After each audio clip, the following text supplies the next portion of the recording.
ایک ایسی فلم جس نے پورے ہندوستان میں جیسے ایک طوفان ہی برپا کر دیا، دی کیرلا سٹوری۔ تو آخر اس فلم کے گرد جو اتنا بڑا تنازع کھڑا ہوا، اس کی اصل وجہ کیا تھی؟ چلیں سورس مواد کی روشنی میں اسے سمجھنے کی کوشش کرتے ہیں۔ جیسے ہی یہ فلم ریلیز ہوئی، معاشرہ بالکل دو حصوں میں بٹ گیا۔ ایک طرف تو سورس کے مطابق اسے ایک خطرناک پروپیگنڈا فلم کہا گیا، جس کا مقصد سیدھا مسلمانوں کے خلاف نفرت پھیلانا تھا۔ لیکن دوسری طرف کچھ لوگوں نے کہا کہ نہیں، یہ تو وہ تلخ حقیقت ہے جسے آج تک چھپایا گیا تھا اور اب دنیا کے سامنے لایا جا رہا ہے۔ تو سوال یہ پیدا ہوتا ہے کہ آخر اس فلم کی کہانی میں ایسا کیا تھا جس نے اتنی شدید بحث چھیڑ دی؟ ٹھیک ہے، تو آئیے اس میں تھوڑا گہرائی میں چلتے ہیں اور دیکھتے ہیں کہ سورس مواد اس بارے میں کیا بتاتا ہے۔ دیکھیں، یہ سب کچھ شروع ہوا فلم کے ایک مرکزی اور سب سے متنازع دعوے سے، اور یہی دعویٰ پوری بحث کا مرکز بن گیا۔ اور یہ سب کچھ شروع ہوا ایک نمبر سے، صرف ایک ہندسہ، 32,000۔ جی ہاں، یہی وہ نمبر تھا جو فلم کی شروعاتی مارکیٹنگ کا یوں کہہ لیں کہ مرکز بنا ہوا تھا۔ تو یہ 32,000 کا ہندسہ تھا کیا؟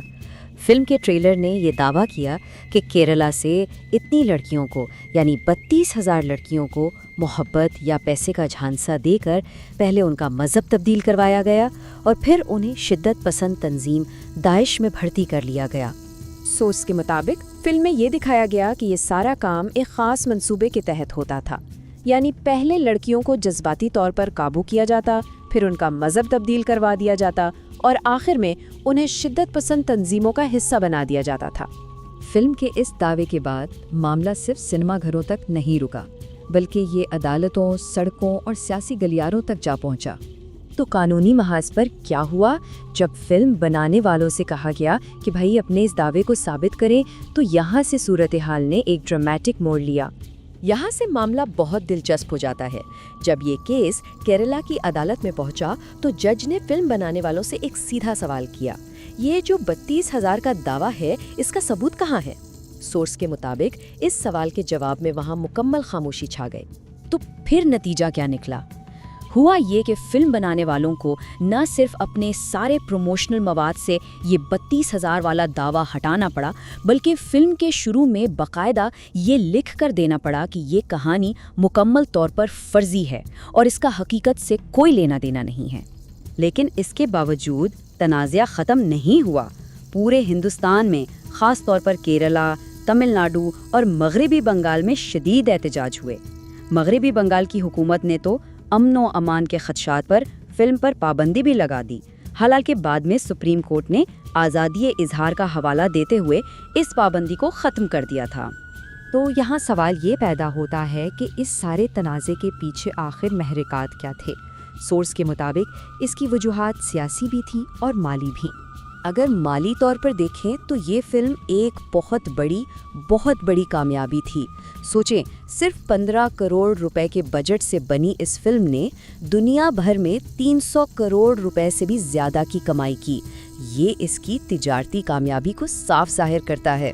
سورس کا تجزیہ اس کامیابی کو ایک سیاسی ایجنڈے سے جوڑتا ہے۔ اس کا دعویٰ ہے کہ فلم کا مقصد تھا جھوٹ بیچنا، معاشرے میں تقسیم پیدا کرنا اور اس سب سے سیاسی فائدہ حاصل کرنا۔ اس ساری کہانی کے مرکز میں ایک اصطلاح ہے جو بار بار استعمال ہوئی، لو جہاد۔ آئیے سمجھتے ہیں کہ سورس کے مطابق آخر یہ ہے کیا؟ لو جہاد ایک ایسی اصطلاح ہے جسے ایک مبینہ سازش کو بیان کرنے کے لیے استعمال کیا جاتا ہے۔